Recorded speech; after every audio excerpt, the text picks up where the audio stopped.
programa Outras Palavras, um oferecimento Sindiúti MG, Sindicato Único dos Trabalhadores em Educação de Minas Gerais. Olá, acompanhe agora conosco. A luta continua.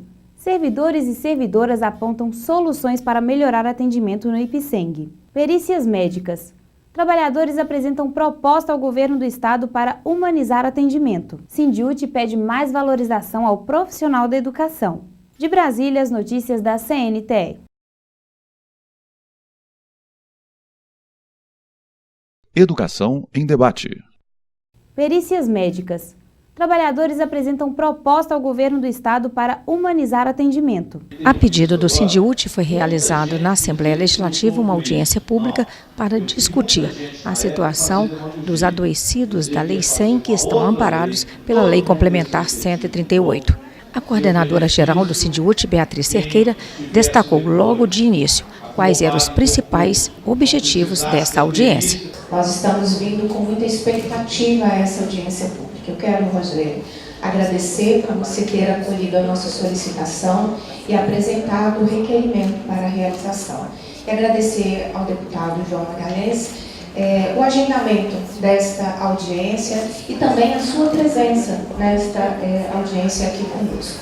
É muito importante que a CEPLAG e a perícia médica estejam nessa audiência, porque nós precisamos, ao final, sair com respostas importantes desta audiência.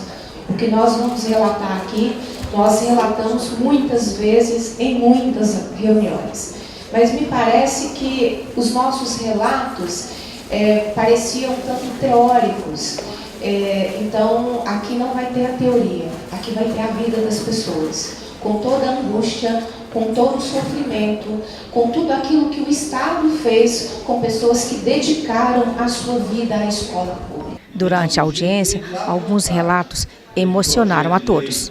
Denúncias que vão desde interrupções e atrasos prolongados no pagamento de salário, passando por dificuldades para marcar as perícias médicas, até humilhações e desrespeito, como nos reporta a professora Mirtes Maia Ataíde, de Montes Claros. Eu estava trabalhando em 2007, nós tivemos essa surpresa que seríamos efetivadas. Eu não sabia e foi comentário. Logo depois, em 2010, eu fui comunicada com um câncer de mama e logo em seguida um outro. Então, eu vivo nessa luta o tempo inteiro e as dificuldades que existem para a gente é muito grande. A começar da parte das perícias. Perícia, nós somos humilhados, não somos atendidos como seres humanos. Absurdo. É um absurdo, é um absurdo. Eu já saí de lá passando mal, eu já senti mal, eu já fui humilhada a ponto de querer entrar debaixo de um carro. Como é que é? Que tipo de humilhação você sofre, amiga? Porque a médica falou para mim que a Lei 100 estava achando que ia conseguir e que não iria conseguir de jeito nenhum. Aí eu falei com ela, doutora, eu estou com o documento da minha médica. Aí ela falou para mim assim, eu sei, que aqui está o comprovante seu. Aí ela é oncologista, é uma pessoa de renome aqui dentro da nossa cidade, todo mundo conhece. Ela falou assim, não aceito não, você volta a trabalhar amanhã. Você com toda uma situação de saúde bastante crítica. Bastante crítica. O que vocês esperam? Olha, eu espero que eles tomem uma providência para a gente o mais rápido, porque eles estão, assim, cada dia que passa, nós estamos aumentando mais as nossas doenças, as angústias, as nossas dores. Então, que eles aumentem a condição, que o pessoal pare e olhe para essa lei para ver o que pode fazer. Porque, olha, eu cheguei a estar no CEPLAG, e por desespero, porque eu sou arrimo de família e só tenho o meu salário, por desespero eu cheguei a estar no CEPLAG e pedi para me voltar a trabalhar. De tanto tão burocrático que estava para a gente fazer a perícia. Aí eles falaram que eu não estou apta. Se eu não estou apta, eu já deveria estar aposentada. Eu já tenho 8 anos que eu estou lá. Você trabalha onde? Escola, Escola Estadual Delfino Magalhães, Montes Claros. A coordenadora-geral do Sindiúti, Beatriz Cerqueira, fez críticas ao processo de demora do governo do estado em resolver problemas tão sérios vividos por essa categoria. A Lei Complementar 138 era algo provisório, não era algo para 2 anos. Era algo para que as pessoas voltassem a se vincular ao Estado, continuassem recebendo seus salários porque estavam adoecidas e, nesse meio tempo, o Estado promoveria a aposentadoria daquelas pessoas que continuavam doentes. Então, era algo transitório, não era algo para 2 anos, como é o que vai se concluir agora em dezembro de 2017. O Estado não deu conta, o Estado não avaliou as 4.500 pessoas que ele afirma, são dados do próprio governo, cerca de 4.500 pessoas que se vincularam à época por motivo de saúde. E, lamentavelmente, o Estado criou um decreto que não foi conversado com ninguém, invertendo a lógica da qual nós defendíamos à época. A nossa defesa foi: as pessoas têm o direito de se vincularem automaticamente porque estão adoecidas e o Estado vai realizando a perícia para avaliação da sua aposentadoria. O Estado inverteu. O Estado só vinculou as pessoas depois da realização de perícia médica. Então, as primeiras pessoas passaram a receber os primeiros salários no final do primeiro semestre de 2016. E até hoje, de manhã, nós encontramos pessoas que não tiveram ainda a sua primeira perícia marcada. Nós estamos falando de pessoas que de janeiro de 2016 até hoje é dia 19 de outubro de 2017, estão sem pagamento pelo Estado, não conseguem trabalhar porque são declaradas inaptas pelo próprio Estado, mas não conseguem a realização da perícia médica para vincular por licença à saúde. É isso que a gente está enfrentando. Denúncias e reclamações também por parte da professora Marinês Barros de Almeida, que expôs o seu drama. Eu sou ex-LEICEM, né? Em 2015, eu fiz uma esterectomia. Daí eu tirei 43 dias de licença para poder, né, após essa cirurgia. Quando foi em 2016, eu tive que passar por a perícia médica porque eu afastei por mais de 15 dias no estado. Aí, quando eu passei pela perícia médica, no dia 22 de fevereiro de 2016, eu fui considerada inapta. Inapta pela voz. Ou seja, eu tirei o útero, nunca tirei licença por conta da minha voz, até porque a minha voz nunca me atrapalhou a trabalhar, né? E em 23 anos de serviço eu tenho apenas 66 dias de licença do Estado, assim mesmo porque eu tive dengue, afastei, depois dessa esterectomia, nunca detectei problema de voz em mim. E não pôde voltar? E daí eu me vi na rua, com 2 cargos no Estado, 23 anos de serviço, uma vida dedicada ao Estado, saí sem direito a nada. O que eles disseram para você? O que eles disseram? Nada. Simplesmente eu abri um recurso na CEPLAG de Araçuaí, aguardo o recurso até hoje, a qual não fui chamada, nenhuma satisfação, nada me deram. Criaram a Lei Complementar 138 e, pelos inaptos, que não estavam de licença até 31/12, nada foi feito ainda. Acredito eu que no estado hoje deve ter umas 2.000 pessoas da ex-LEICEM com a mesma situação minha. Nunca tirei licença por nada, dei a minha vida pelo estado. Não prestei o concurso em 2011, porque a minha cidade não tinha vaga para a minha área. E eu não ia para a zona rural, sendo que eu estava dentro da cidade com 2 cargos. Daí recebi uma carta do ex-governador Aécio Neves, dizendo que nós não precisaríamos fazer o concurso, uma vez que nós já estávamos estáveis. Então não era interessante eu prestar o concurso. Fiquei então, até que em 2014 abriram-se o concurso, eu passei no concurso, Deus me passou, dentro das vagas, do limite de vagas. Retornei ao estado agora em 2017, nomeada pelo concurso, tomei posse pelo decreto 47.000 e estou aí dependendo do que eu vou fazer com 23 anos no meu segundo cargo. que eu fui considerada inapta. Eu acho que eles têm que pelo menos abrir uma brecha na Lei 138 e encaixar quem foi inapto para ver o que vai poder fazer por eles. Ou seja, eu estou apta agora para trabalhar e antes eu não estava, né? E agora eu posso, simplesmente por causa do decreto. O auditório José Gomes de Alencar, na Assembleia Legislativa de Minas Gerais, ficou lotado, mas foi lembrado que o número de servidoras e servidores amparados pela Lei Complementar 138 de 2016 e que hoje enfrentam diversos problemas é bem maior daquele registrado durante a audiência. A maioria dos que estão aqui tem 25 anos, 20 anos de dedicação à escola pública.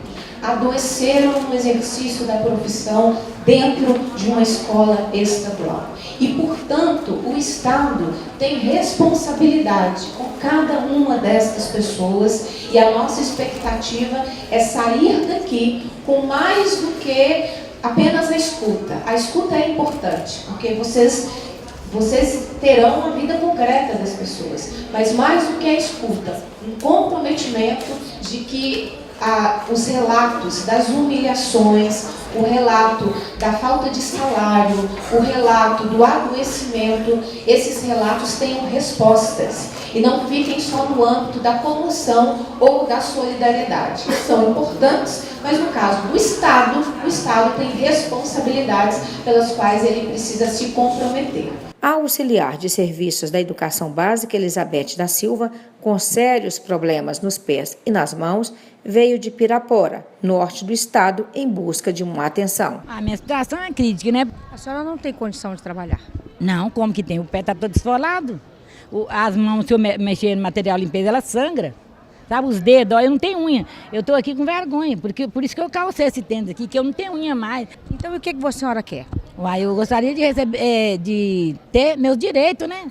Por lei, porque já pensou? Eu fico como se fosse um inútil, que eu não fosse ver ninguém, como, né? Pode perguntar na escola que eu trabalhei, como que eu sou, que eu era. Qual que era a escola?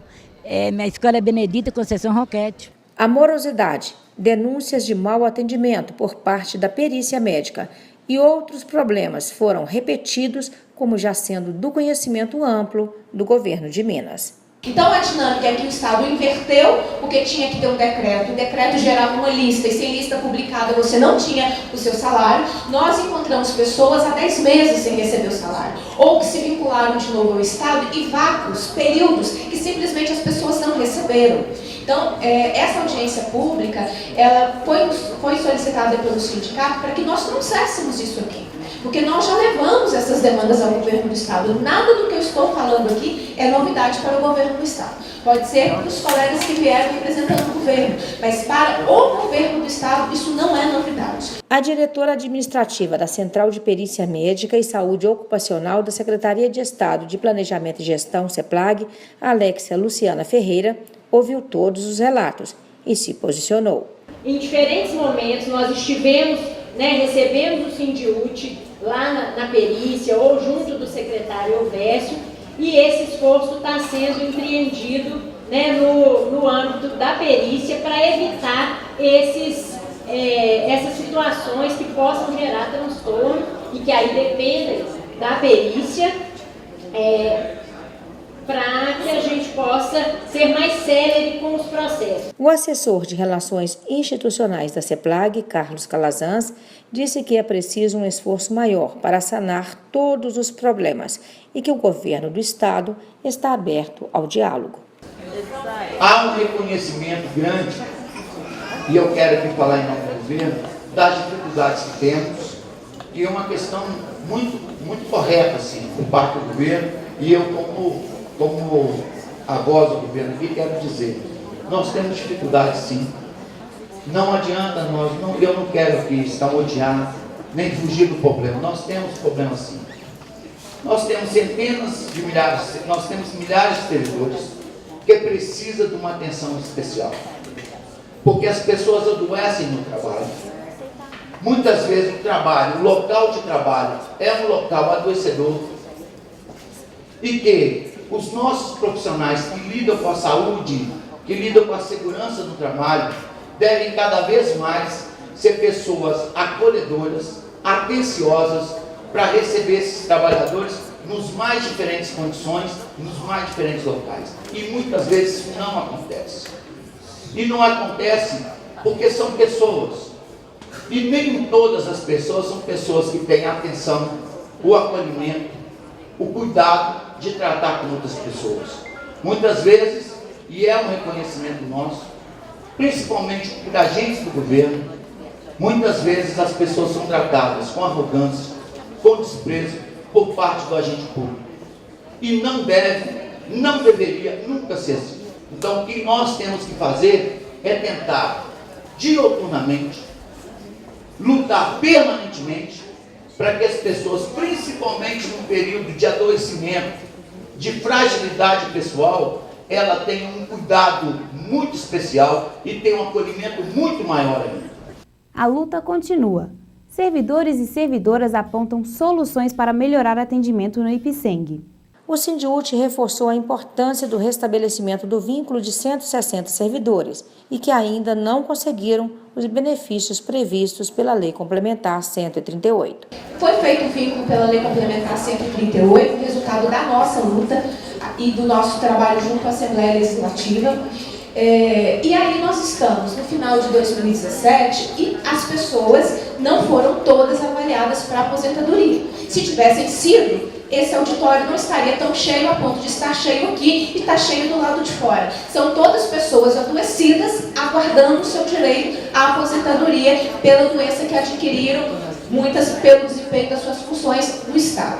Como o Estado não deu conta de avaliar todo mundo e não vai dar conta de avaliar todo mundo até dezembro deste ano, nós solicitamos em maio deste ano que a CEPLAG alterasse a data limite de 31 de dezembro de 2017, para mais uma vez as pessoas continuarem vinculadas e ter o direito da perícia para a sua aposentadoria. Porque se o vínculo termina agora em dezembro, as pessoas estarão na rua, doentes, sem nenhuma vinculação previdenciária. Então essa alteração de prazo, ela é essencial para que as pessoas tenham o direito de passar por uma perícia para a sua aposentadoria. Então, esta reivindicação foi atendida agora em setembro, com o envio do projeto de lei complementar 71 aqui a esta casa, já aprovada na Comissão de Constituição e Justiça.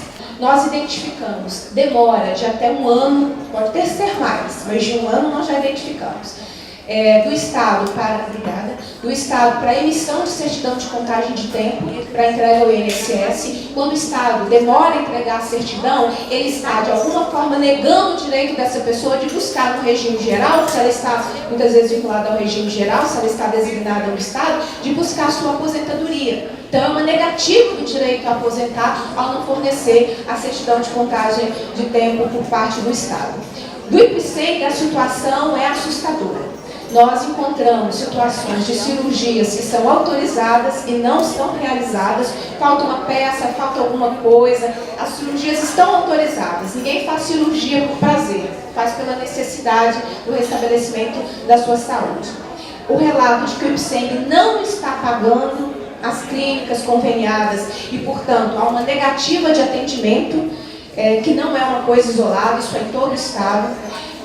Muitos relatos de que o IPSENG no interior não cobre a maioria dos exames necessários, que os próprios peritos pedem, os exames que são necessários para a realização de perícias. E alguma coisa inacreditável, o IPSENG está emitindo a DAI e cada mês é um valor diferente do outro. Então as pessoas não sabem quais são os valores que de fato têm que ser pagos, porque os valores não são iguais. A pessoa é igual, o salário é igual, as condições são iguais, mas cada mês o IPSENG cobra um valor diferente. Perícia médica, o dia que aconteceu uma tragédia, quem sabe a gente é escutado. Porque perícia médica, nós já trouxemos a demanda aqui a essa casa, nós já trouxemos as demandas em várias reuniões com o governo, e é inacreditável, porque nós no início de 2015 chegamos aí, João Magalhães, numa reunião com a perícia, era outra chefia, não era a atual, em que nós saímos de lá quase que sendo chamados de mentirosos. Por sua vez, o deputado Rogério Correia, primeiro secretário da mesa da Assembleia Legislativa, reforçou a importância da audiência e fez encaminhamentos. Também foi importante a presença do governo para uma compreensão mais global dos problemas que estão acontecendo. Então, os relatos que foram aqui dados nos sensibilizam muito e colocam o governo as tarefas que estão postas. Do ponto de vista da Assembleia Legislativa, eu queria propor aqui três ações que vão desembocar em 2 requerimentos.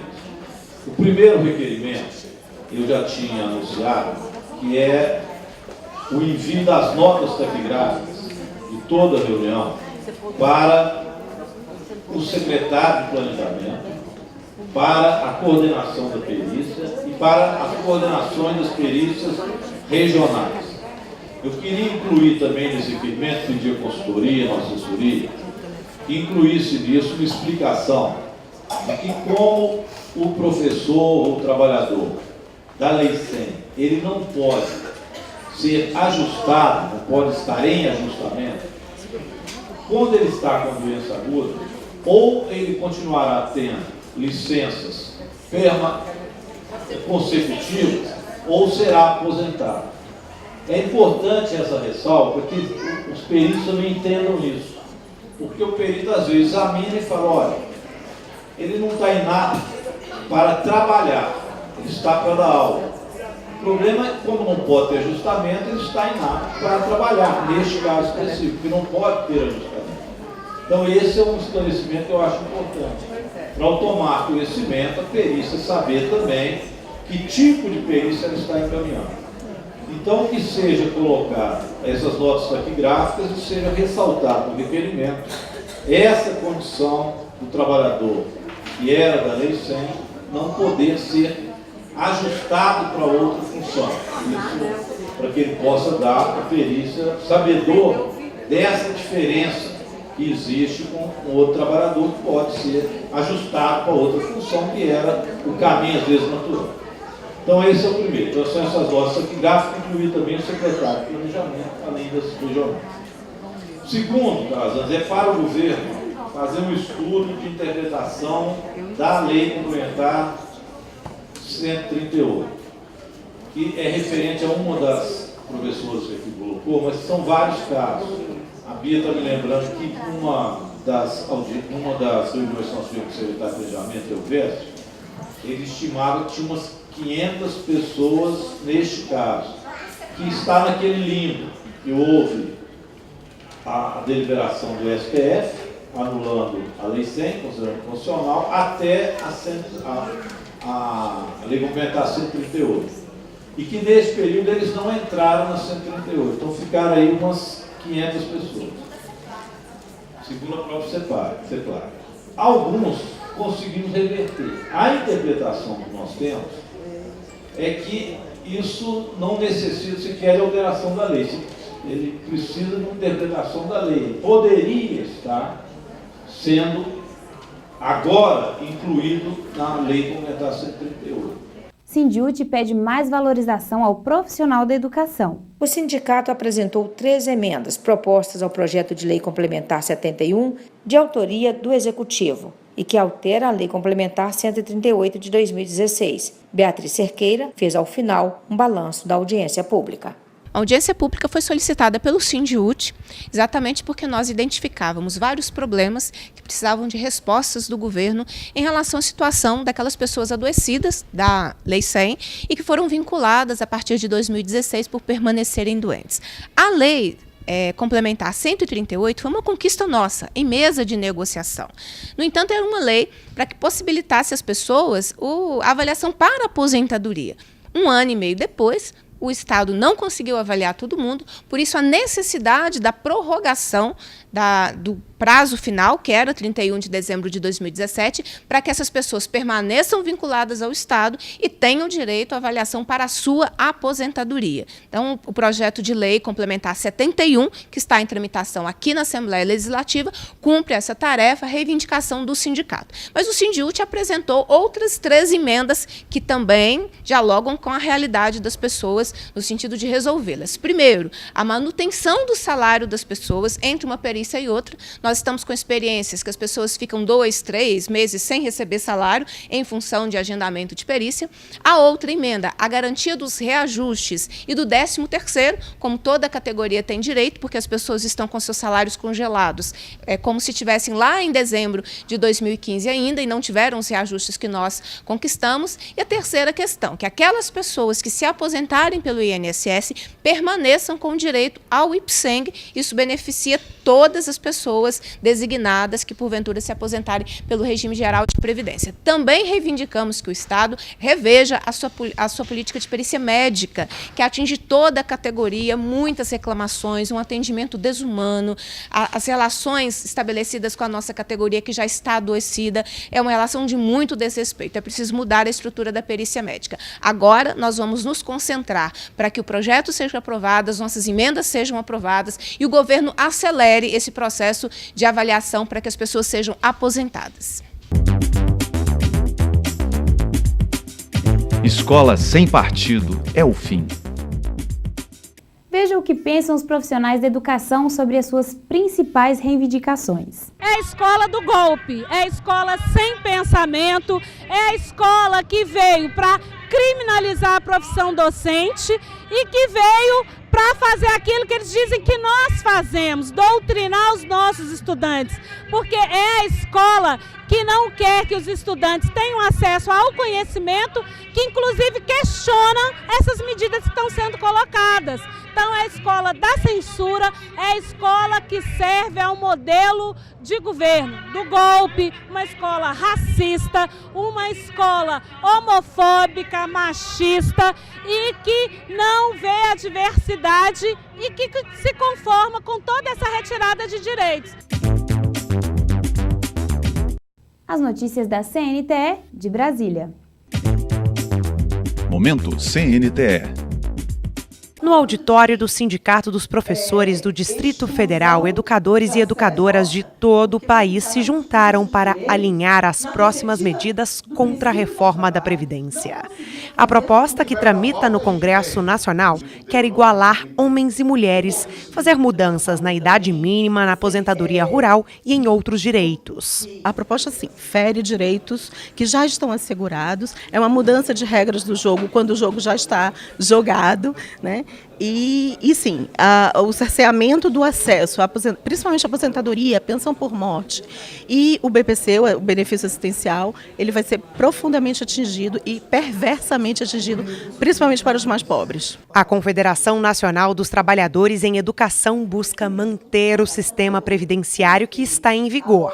Para a CNTE, a informação é uma arma poderosa nessa luta. A CNTE vai continuar informando não só os filiados, mas toda a sociedade sobre os prejuízos dessa reforma e também mobilizando a sua categoria, principalmente fazendo pressão junto aos deputados, aos senadores para que não votem essa reforma. Com o objetivo de rejeitar a reforma, as entidades têm trabalhado com deputados federais de oposição. A mensagem para os parlamentares foi: votou a favor, não volta. Nós temos dito, quem votar na proposta da Previdência não vai voltar para ser deputado no próximo mandato, porque o povo vai dar a resposta. A nossa estratégia é unificar no parlamento e na sociedade. Há um fórum de centrais sindicais contra a reforma da Previdência. Eu propus que a CNTE se some nesse fórum, pelo peso que tem a entidade, de modo que façamos resistência no parlamento, mas sobretudo uma resistência nas ruas contra a Previdência, a reforma da Previdência. O Conselho Nacional de Entidades desta quinta-feira ainda contou com o lançamento de mais uma edição da revista Retratos da Escola, que traz um dossiê sobre a reforma do ensino médio e denuncia a aprovação desse projeto. Com a imagem de capa falando sobre resistência e ocupação, fica reafirmada mais uma vez a luta por uma educação pública e de qualidade. Com os temas resistência e ocupação, justamente oriundo do movimento dos estudantes, que para denunciar a atrocidade do governo federal ao impor uma reforma do ensino médio que hoje nega o direito à educação, ao direito à educação, nada melhor do que uma capa que traz a nossa juventude com esse tema da resistência e da ocupação. Portanto, todos podem acessar, inclusive online, a revista no site da CNTE, www.cnte.org.br, lá no espaço da nossa Escola de Formação Sindical, a Esforce. Fora Fora Temer! Fora Temer! Obrigada pela sua companhia. Até o próximo programa.